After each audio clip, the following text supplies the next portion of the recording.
Well, hello everybody. Bones here. Out riding with my buddy Todd again. We're on our way to Savannah, Georgia.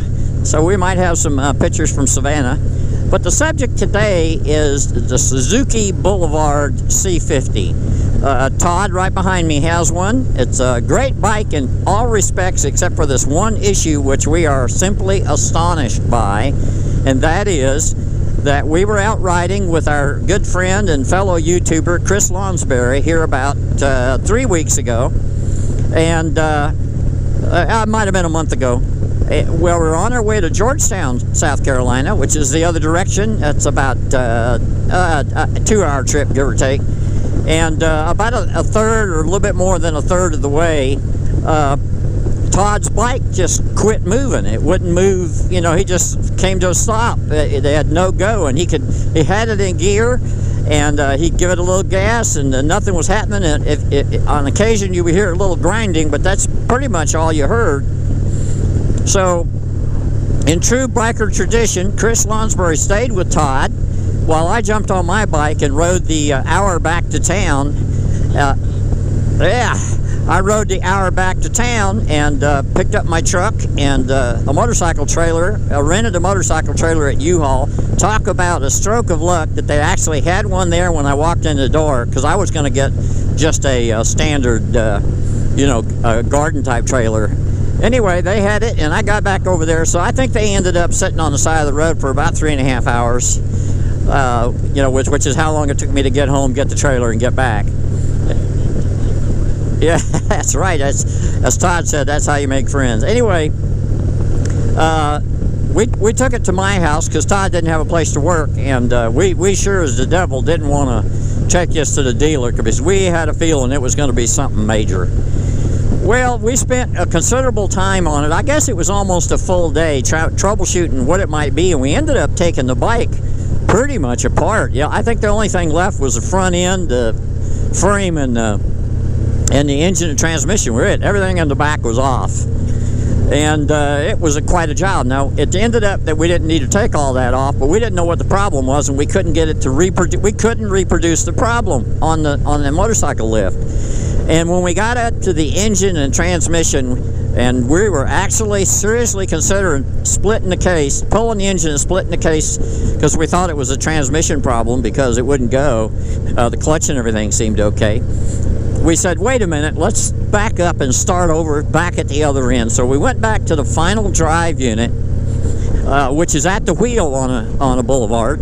We noticed that it didn't feel right, so we went, but it was working. It was working, but we just figured, it's got to be something in here because we just can't find anything wrong up forward, and we can't see this.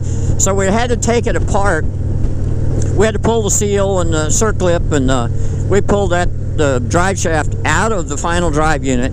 And when we did, it was nothing but rust came out, and there were no teeth left on it. And what it was this thing floats inside of the coupling, and there was a spot in the coupling where the teeth were all gone. And so when the bike is down on the swing arm, it would be in that spot, and it wouldn't go because there were no teeth. But when you took it up in the air for our troubleshooting, it came to a spot where there was teeth, and the darn thing would work. And if we hadn't decided to go back to the beginning and start over, we would have wound up taking the engine and transmission apart. And it's a good thing we didn't. So the point is here is there was nothing but rust. There was absolutely, positively no lubrication of any kind in this spline.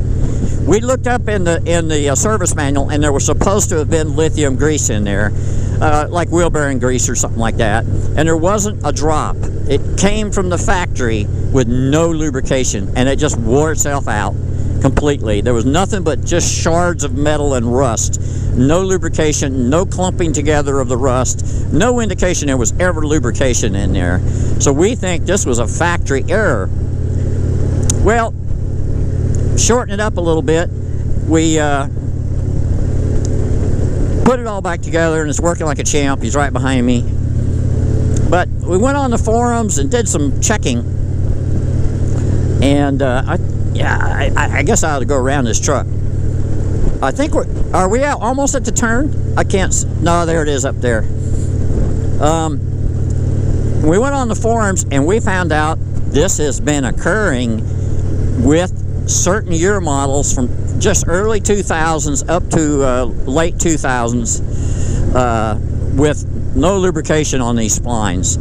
So if you have a Suzuki Boulevard C50, I can't speak to any of the other Boulevards, I'm assuming they're the same, but you need to pull your rear wheel, pull the final drive unit and drive shaft out, disassemble the drive shaft from the final drive unit, and make sure that is lubricated, because what we're finding out is this is a recurring problem and it could strand you on the side of the road, so you need to do it.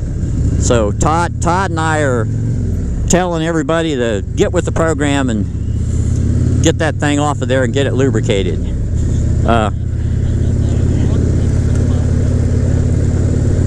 Really, Todd just told me that he met somebody else that had the same problem. So we think it's endemic. We think it might be a factory mistake that during the assembly process, either they put the wrong lubrication or they put no lubrication. Excuse me while I pass this truck.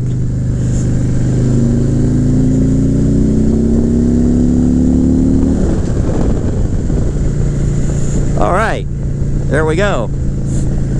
And so if you have a 2000s in a 2000 range Suzuki Boulevard C50 or any Suzuki Boulevard that has the drive shaft system, that needs to be checked. It's not in the service manual as a required check, so it never gets lubricated. So if it didn't get lubricated from the factory and the normal course of service for this motorcycle, it doesn't ever get lubricated until finally it fails. It goes to how well it was built that it lasted, how many miles, Todd? It lasted 19,000 miles before it finally wore off all the teeth.